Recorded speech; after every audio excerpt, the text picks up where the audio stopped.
ইরানে ইসরায়েলি হামলার নিন্দা জানালো মিশর সহ ২১টি মুসলিম দেশ। ইরানে ইসরায়েলি হামলার নিন্দা জানিয়েছে মধ্যপ্রাচ্যের যুক্তরাষ্ট্রের গুরুত্বপূর্ণ মিত্র মিশর সহ ২১টি মুসলিম দেশ।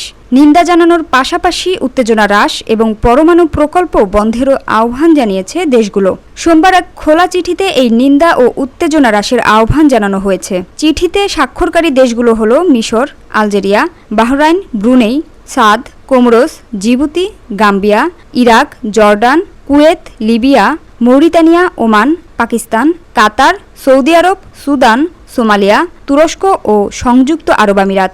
খোলা চিঠিতে বলা হয়েছে, ইরান ও ইসরায়েলের মধ্যে যে সংঘাত শুরু হয়েছে তা পুরো মধ্যপ্রাচ্যে ছড়িয়ে পড়ার সমূহ আশঙ্কা রয়েছে এবং এখন জরুরি ভিত্তিতে যুদ্ধবিরতি প্রয়োজন।